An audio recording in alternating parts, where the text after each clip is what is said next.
지난 금요일 제가 구독하고 있는 모 신문에 서울대학교 건축학과 교수의 글이 실렸습니다.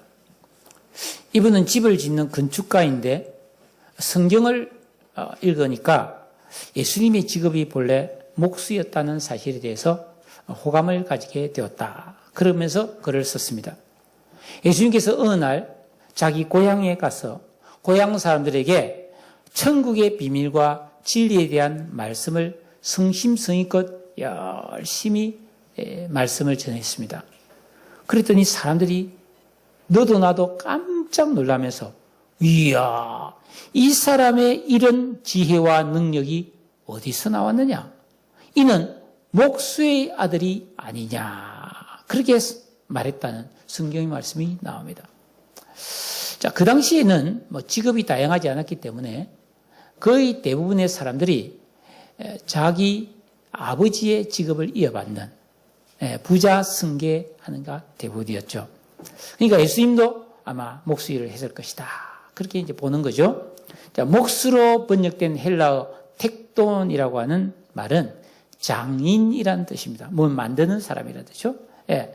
당시에 아마 그 예수님의 육신의 아버지인 요셉이나 예수님도 전업 목수는 아니었을 것으로 봅니다. 왜냐하면 당시 그 나사렛 인구가 200명 남짓했기 때문에 목수만 해서는 도저히 먹고 살 수가 없는. 그래서 아마 필요하면 집도 짓고 의자나 소품도 만들고 일감이 없으면 양도 치고 농사도 짓는 그런 일을 했을 것으로 보여집니다.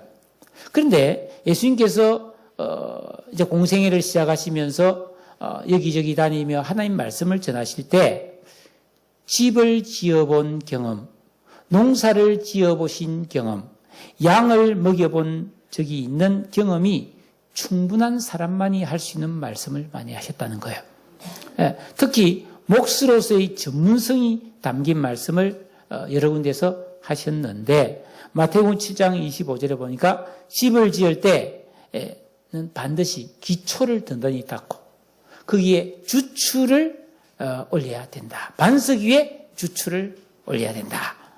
그리고 누가복음 14장에 보면 망대를 세울 때는 준공할 때까지 미리 예산을 잘 계산해서 예산을 충분히 세워야 준공이 가능하다. 그런 말씀도 하셨고 비판하지 말라는 말씀을 하면서도 네 눈 속에 있는 들보를 먼저 빼라. 그랬단 말이에요. 이제 이것은 그 당시 예수님이 집을 지어봤기 때문에 가능한 말씀이라는 거예요. 왜냐하면 그 당시 유대인들은 집을 지을 때 돌을 쌓고 우리처럼 지붕을 뾰족하게 한 게 아니라 긴 나무로 들보를 중간에 지붕 위에 걸치고 위에다가 지푸라기나 이게 진흙을 이겨서 발라서 그렇게 집을 지었다는 거예요. 그러니까 그 당시에 그 일을 하다 보면은 사람 눈에 그 지푸라기나 티가 많이 들어가는데 그 티를 빼려면은 누군가 도와줘야 되잖아요. 그러니까 예수님이 그 상황을 보면서 그래, 티가 들어있는 것도 뺄 수 있지만 이 들보가 들어가면 안 되잖아요. 대들보가. 그러면서 남을 비판하는 사람 보고 네 눈에는 대들보가 들어갔다. 이런 말씀을 하셨다. 그렇게 이제 기록이 되어 있었더라고요. 이처럼 예수님은 이 땅에 오셔서 인간들의 삶 깊숙이 들어가셨다는 거예요. 사람이 하신 모든 일을 다 하셨고 희노애락을 다 느끼신 분이라는 것입니다. 사람들과 같이 되어 이 땅에 사셨습니다. 왜 하늘 보좌를 떠나 낮고 낮은 이 땅에 우리를 찾아오셔서 생활 깊숙이 들어오셨을까? 오늘 우리가 읽은 이 요한복음은 예수님의 제자 사도 요한이 기록한 말씀인데 이 요한복음을 한마디로 요약하면 하나님의 아들 예수님이 사람의 몸을 입고 이 땅에 오신 것이 얼마나 엄청난 일인가, 얼마나 충격적인 일인가, 이것을 말씀하기 위해 기록되었습니다. 여러분, 예수님이 이 땅에 오신 것은 대단히 뛰어난 인물이나 유명한 사람이 태어난 것이 아니라 이 온 천지 만물, 우주 만물, 해와 달과 별과 별들과 이 만물을 다 창조하신 하나님이 찾아오신 거라. 여러분, 사람이 이 세상을 살아갈 때 정말 꼭 필요한 게 무엇일까요? 의식주, 좋은 집, 좋은 옷, 좋은 음식, 자동차도 필요하고, 핸드폰도 필요하고, 커피 좋아하는 분은 커피도 있어야 되고, 특히 핸드폰을 우리는 소중히 여기죠. 컴퓨터가 없으면 일이 안 되잖아요. 누구나 이런 것들이 꼭 필요합니다. 그러나 이런 것을 아무리 많이 가진다 할지라도 인간이 가진 그 근본적인 슬픔과 고통을 벗어나지 못합니다. 여러분, 사람은 아무리 잘 먹고 잘 살아도 매일 해가 질 때 저녁 노을이 붉게 물드는 것을 보고 콧날이 시큰해질 수 있는 존재예요. 예? 돌아서는 사람의 뒷모습을 보면서 눈시울이 촉촉해지는 것이 그게 사람이란 말이죠. 여러분, 사람에게 정말 중요한 것이 있어요. 근데 그것을 사람들은 놓치고 뭔가 다 많이 가지고 바쁘게 살아가요. 그러다 보니까 허전하고 행복하지 않은 것입니다.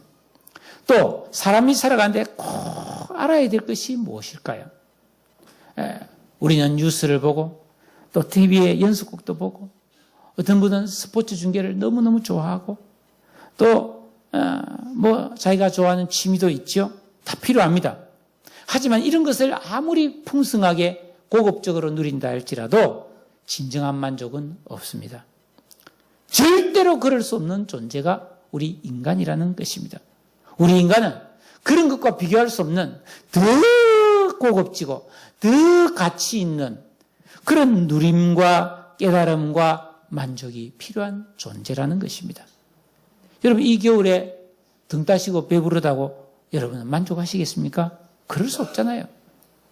2000년 전 우리 예수님이 이 땅에 우리를 찾아오신 것은 우리에게 정말로 꼭 필요한 것을 갖게 하시고 꼭 알아야 될 것을 알게 해주시려고 오셨다는 겁니다. 그게 무엇일까요? 이것을 위해 먼저 알아야 될 사실은 도대체 예수님은 누구시냐? 예수님 누굽니까? 네? 인류 역사상 가장 많은 영향을 끼친 예수님은 도대체 누구신가? 그분은 단 한 권의 책도 남기지 않았지만 그분에 대한 책이 가장 많이 기록되었고 이 땅을 살았던 그 수많은 왕과 영웅 호거를 다 합친 것보다 더 많은 영향을 끼친 분이 예수님이에요. 올해가 2019년이고 올해는 곧 2020년이라는 새해를 맞이하게 될 텐데 전 세계가 이런 서기력을 사용하고 있죠. 뭐 단기도 우리나라는 단기 2333을 더하면 단기가 나와요. 그죠? 단기도 있고 뭐 불기도 있고 말이죠. 뭐 다 나라마다 나름대로 있던 그런 달력이 있지만은 그래도 공식적으로는 전 세계가 이 서기력을 쓰고 있잖아요. 이 서기 올해가 2019년이란 말은 AD 아노 도미니 예수님이 탄생하신 두 2019년이다 이런 말이거든요. 그러니까 예수님이 오시기 전을 BC라 그래요. Before Christ. 예수님이 오기 전 몇 년 이렇게 보는 거예요. 그러니까 역사의 중심은 예수님인 거예요. 그래서 어떤 분은 그래요. 영어로 뭐 역사를 히스토리라는데 히스 스토리 그분의 이야기다. 뭐 이렇게 말하는 분도 있는데 어쨌거나 여러분 예수님을 만난 개인은 반드시 변화가 되었습니다. 예수님을 믿는 복음이 들어간 나라는 그 나라가 변해버렸습니다.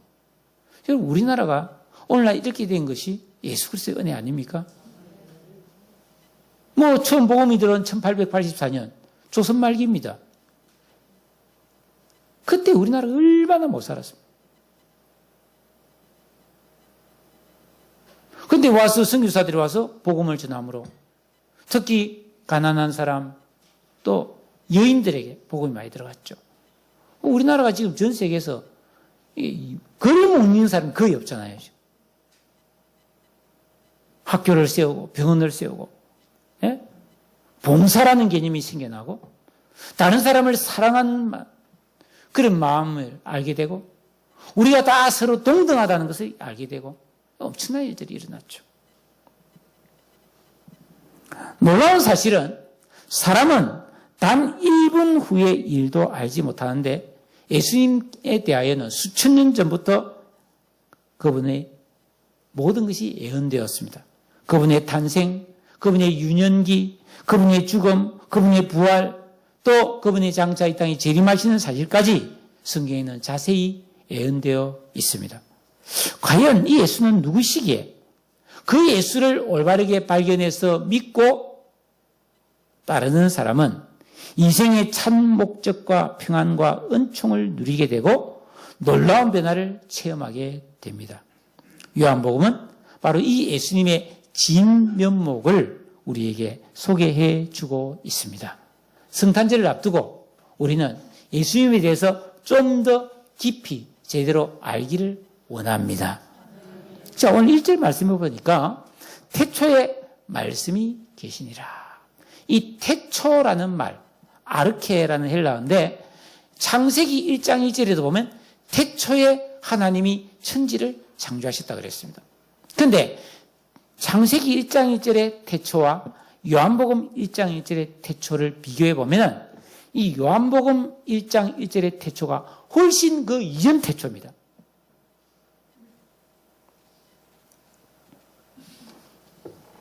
그러니까 말씀은 천지 창조보다 훨씬 이전에 하나님과 함께 계셨다 이 말이에요. 이 말은 말씀은 창조된 것이 아니고 본래 있는 하나님과 동정된 인격체로서 하나님과 긴밀한 관계로 영원전부터 존재해 오셨다 이 말이에요. 그래서 이 말씀은 곧 하나님이시다라고 말하고 있습니다. 여러분, 이 말씀이 하나님과 함께 천지 만물과 우리 사람을 창조하신 것을 믿으시기를 바랍니다. 그러므로 여러분, 이 세상에 일어나는 모든 문제, 인간이 살아가는데 겪고 있는 모든 문제의 근원이 이 말씀에서 시작됐기 때문에 해답도 이 말씀 안에 있다는 사실을 여러분은 기억해야 합니다. 이 비밀을 깨닫기가 어려워요.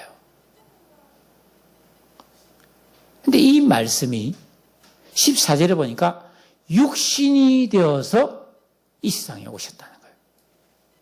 그 태초에 있던 말씀이 육신이 되어 사람 몸을 입고 오신 분이 바로 예수님이다라는 사실입니다. 그래서 그의 근본은 태초에 있고 상고에 있는 그런 어마어마한 분이 이 땅에 오셨는데 왜 오셔야 했을까?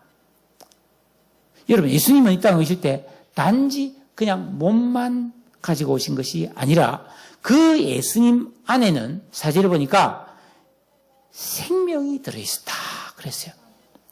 이 생명은 우리가 가진 생명과는 달라요.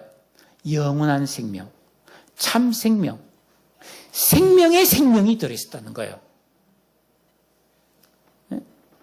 그런데 이 생명은 사람들의 빛이라 그렇게 말했습니다. 여러분, 본래 하나님이 처음 창조하신 아담과 하와에게 이런 생명이 들어있었고요.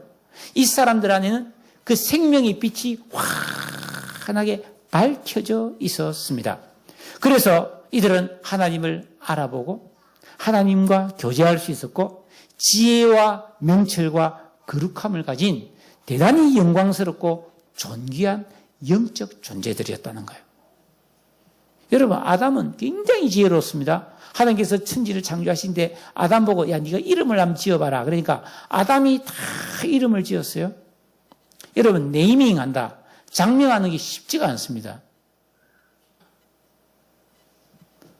이게 왜 컵입니까? 누군가가 이걸 컵이라고 이름 지었죠? 이 수건입니다. 옷입니다. 참 잘 지었죠, 그죠? 그러니까 적합한 이름을 짓는다. 이거 뭐예요? 책이잖아요. 이것을 빵이라고 지으면 좀 이상하지 않겠어요? 빵. 아담은 대단히 지혜로운 굉장히 명철한 존재였다라는 것입니다. 그런데 이 아담과 하와가 하나님이 금지하신 그 선악과를 따먹는 죄를 지음으로 타락했을 때 그들은 죽어버렸어요. 참 생명이 죽어버렸다. 그러면서 그 심령에 환하게 밝혀있던 지혜와 명체가 총명도 불 꺼진 그런 캄캄한 상태로 어두워지고 말았다는 거예요. 그래서 그 이후에 사람들은 지혜도 없고 진리를 기뻐하지 않는 어두운 인생을 살게 되었다는 겁니다. 하나님을 알기를 싫어하고요. 정욕과 제약에 빠져 헛되고 무익한 삶을 추구하는 거예요. 노는 게 좋다고 생각하는 거예요. 성공하고 명예를 얻고 많은 소유를 하는 것이 행복인 줄로 착각하는 거예요. 그럼 마귀 속임수인데. 저도 여전히 거기서 완전히 벗어나지 못하고 매여 있습니다. 그런데 여러분, 그렇게 산 인생의 결말이 뭡니까? 죽음이요, 멸망이잖아요. 사랑과 긍휼이 풍성하신 하나님께서는 이런 사람들에게 그게 아니야. 그 길이 틀렸어. 이 길을 가야 돼. 이걸 가르쳐 주기 위해서 말씀을 주셨어요. 이 땅에. 율법을 주셨어요. 계명을 주셨어요. 수많은 선지자를 보내서 회개하고 하나님이 가르쳐주는 진리의 길을 오라고 초청을 했습니다. 사람들이 거절합니다. 왜? 마음이 어두워져 있으니까 좋은 것을 좋은 줄 모른다는 거예요. 그 하나님께서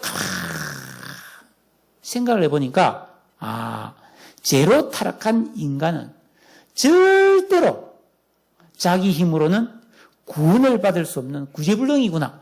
이걸 하나님이 아신 거예요. 여러분, 이 세상은 사람에게 맡겨두면 점점 망가져가고 있습니다.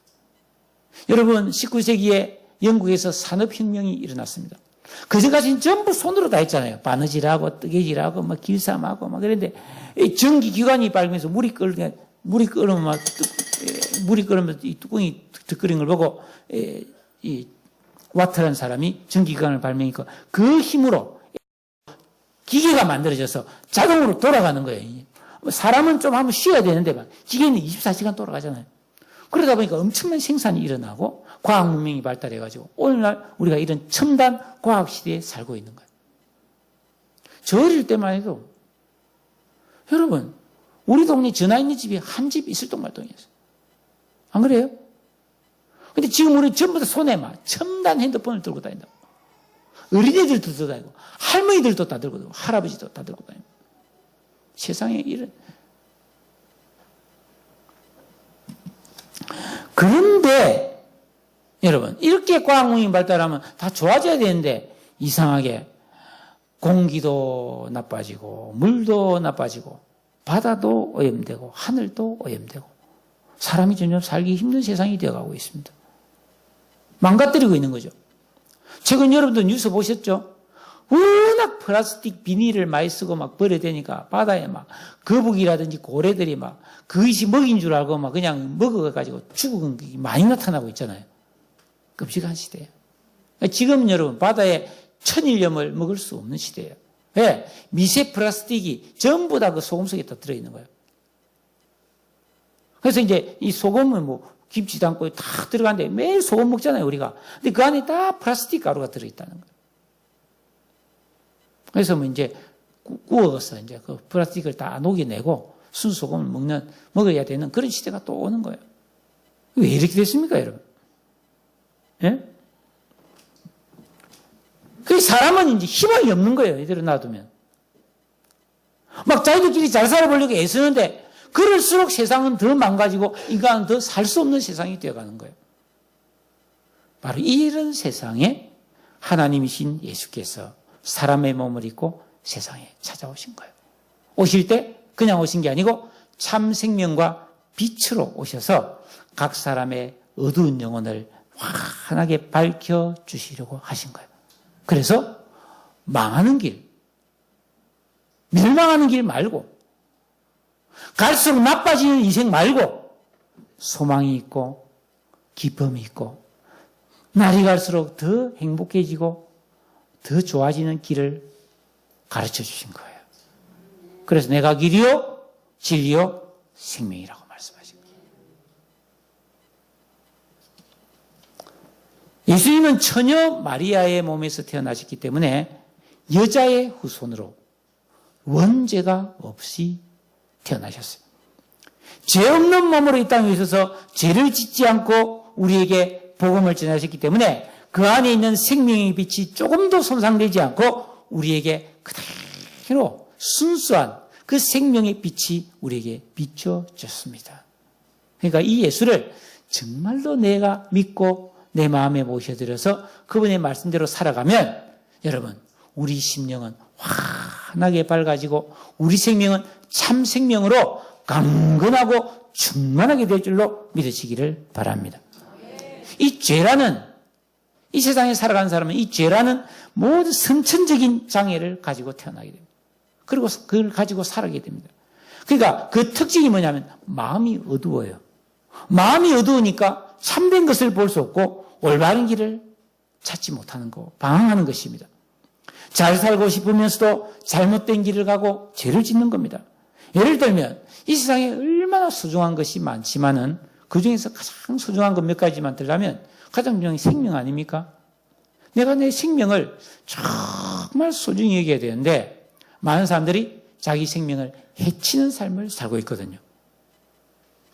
방탕하게 살고 죄를 지으며 살고 지나치게 먹는 것을 잘못 먹고 있고 왜? 지혜가 없으니까. 모르니까. 그럼 여러분 가정이 얼마나 소중합니까? 부모가 얼마나 귀합니까?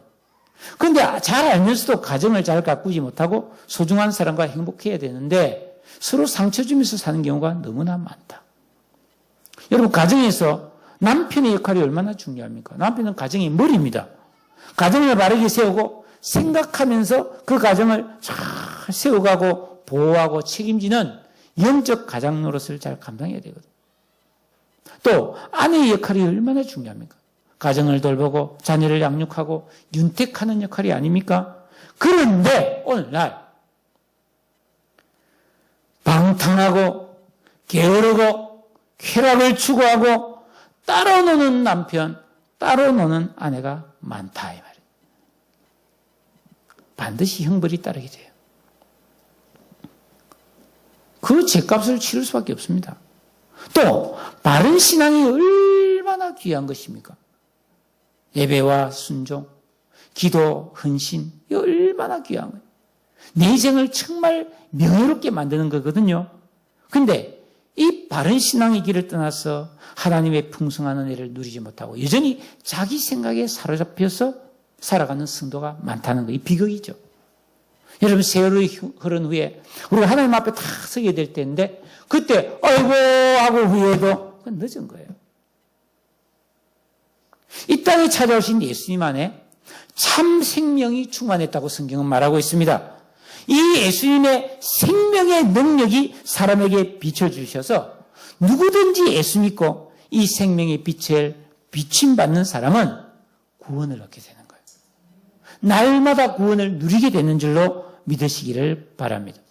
그래서 성경에 보면 이 예수를 만난 사람은 소경이 눈을 뜨고 안진뱅이가 치유되고 중풍병자가 일어나고 죄를 회개하고 불명에서 해방되고 물이 변하여 포도주 되고 바람과 풍랑이 잔잔하게 되는 엄청난 역사가 일어난 거죠.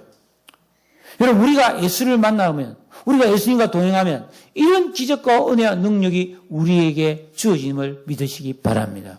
엄청난 은혜죠. 그래서 오늘 16절에 보니까 우리가 다 그의 충만한 데서 받으니 은혜 위에 은혜다.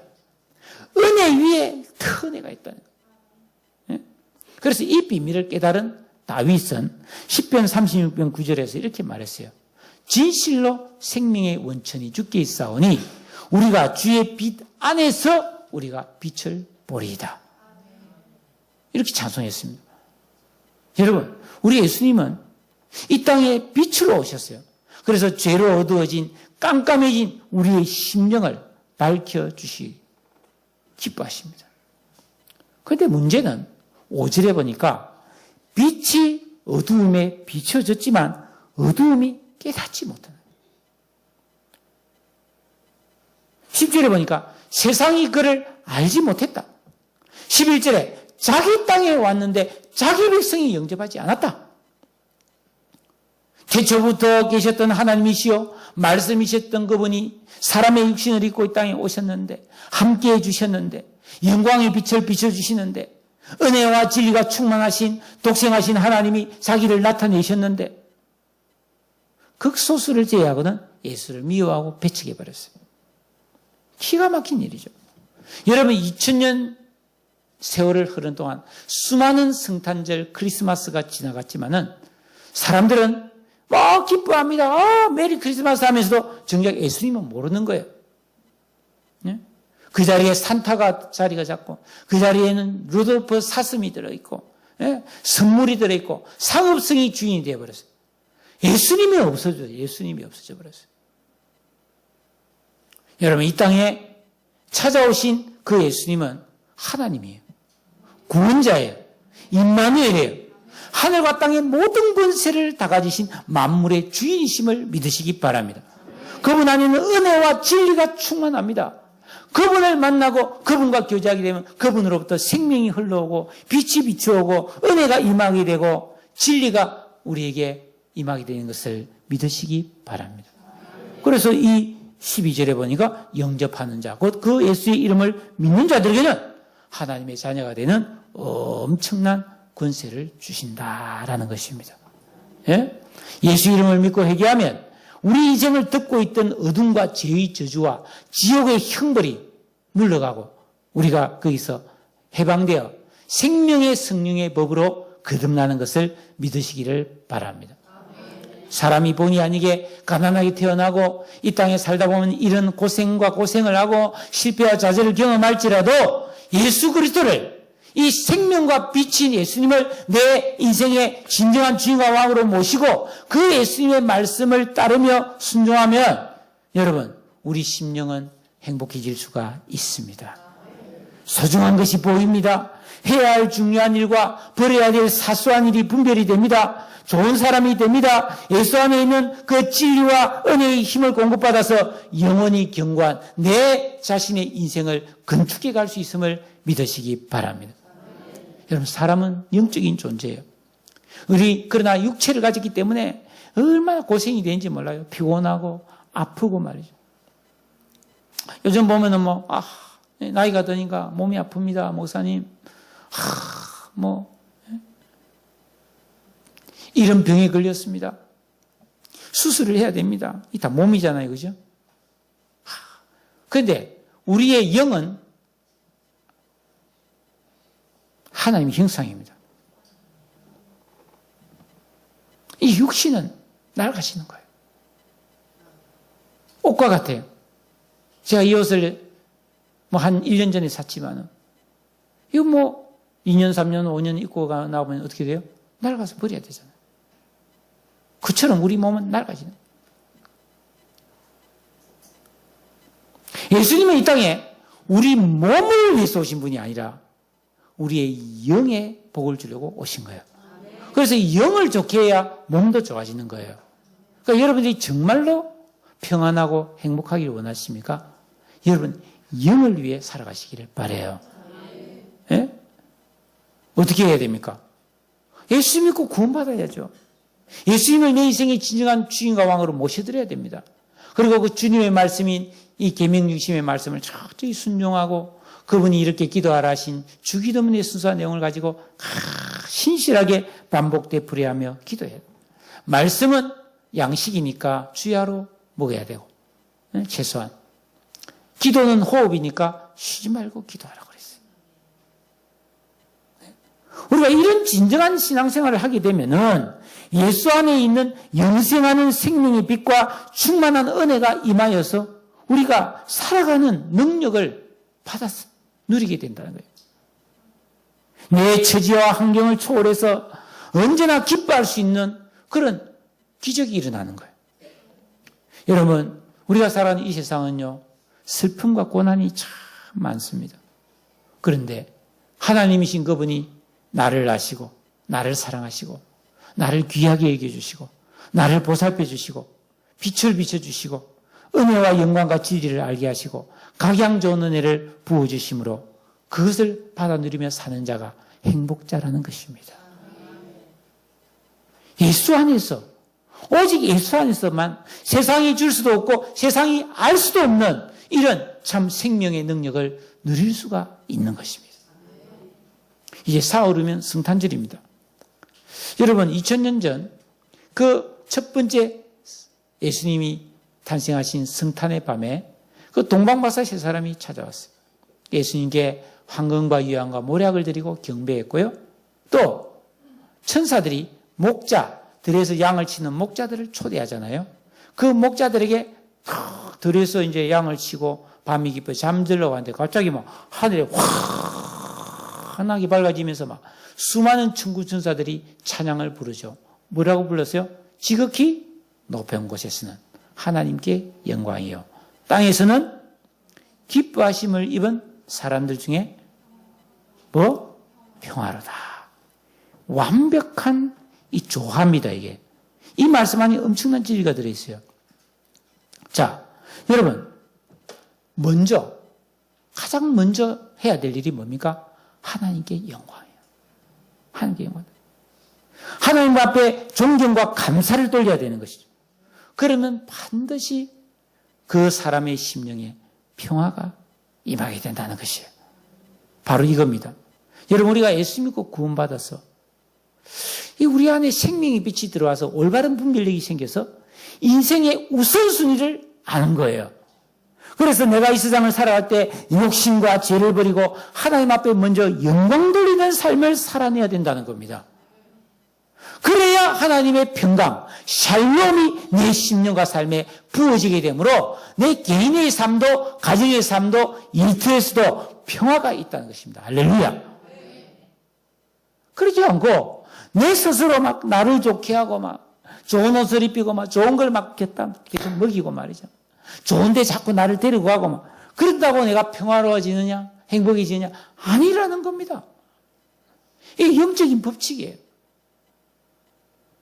여러분, 봄이 오면은 그 봄 속에서 막 꽃도 피고 막 나비도 날아다니고 막 꿀벌도 날아다니고 막 아지아랭이도 피고 막 온갖 일이 다 일어나잖아요. 안 그래요, 그죠? 그것처럼 우리가 하나님 앞에 영광 하면은 막 평화도 오고 은혜도 오고 축복도 쏟아질 줄로 믿으시기 바랍니다. 여러분, 평화, 하나님께 영광 돌리는 삶을 사는 게 중요해요. 예? 아무리 내가 나를 영광스럽게 만들어도 평화가 안 온다는 겁니다. 제가 앞에서 꼭 여러분에게 소개했던 그 서울대학교 건축학과의 서현 교수라는 분이에요. 그분이 쓴 글의 제목이 앞에 소개했죠. 어느 목수의 당부 이런 제목이에요. 예? 그는 자기가 무신론자라고 소개하더라고요. 그런데 인류 역사상 가장 위대한 목수이신 그분의 당부가 자기 너무 마음에 든다는 거예요. 그 당부가 뭐냐면 서로 평화하라. 그리고 서로 사랑하라 하신 이 당부만큼은 자기는 소중하게 여긴다는 거예요. 그렇죠. 여러분, 우리에게는 평화와 사랑이 필요합니다. 근데 왜 이 세상에 평화가 없죠? 왜 사랑보다는 미움과 갈등이 많죠? 어떻게 해야 됩니까? 예수를 믿고 예수를 섬기고 예수를 따르고 예수를 높이며 사시기를 바랍니다. 그분의 말씀을 귀하게 여기며 순종하는 것이 예수님을 사랑하고 따르는 거잖아요. 그러면 우리 영혼과 삶에 생명의 역사가 일어나는 거예요. 지혜의 빛이 내 영혼을 환하게 밝혀줍니다. 지혜와 명철이 생깁니다. 복이 오고 가정에 평화가 임합니다. 기쁨도 오고 감사도 충만해집니다. 여기서 사랑과 평화가 가능해지는 거예요. 그러니까 모든 우리 인생의 복의 첫 출발은 예수 믿는 거예요. 하나님을 영광스럽게 하는 거예요. 여러분, 이 순서를 잊지 마십시오. 이 좋은 것, 사랑과 평화, 생명과 빛, 이걸 우리에게 주시기 위해서 예수님이 이 땅에 오셨다는 겁니다. 그래서 메리 크리스마스예요. 메리 크리스마스. 온 세상 사람들은 뭣도 모르고 메리 크리스마스 그러는데 여러분, 이 진리를 깨달은 사람만이, 이 진리를 알고 순종하며 사는 사람만이 진정한 메리 크리스마스, 진정한 복을 누리되 영원히 누리게 되는 것을 믿으시기 바랍니다.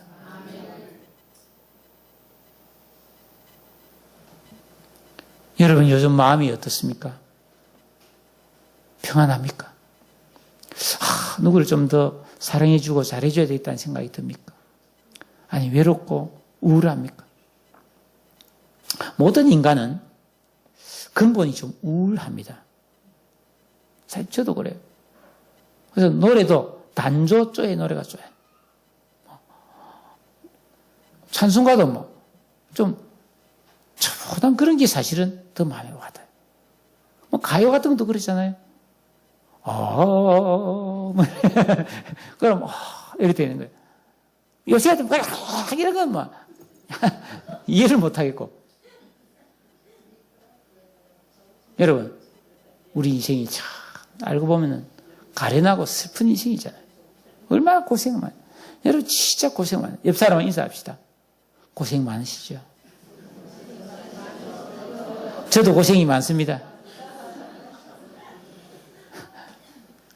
참 수고 많아요. 얼마나 참고 삽니까, 여러분? 얼마나 하면서 삽니까? 그거 풀고 사세요. 우울해진 채로 살지 말고 풀어야 되잖아요. 풀어야 돼요.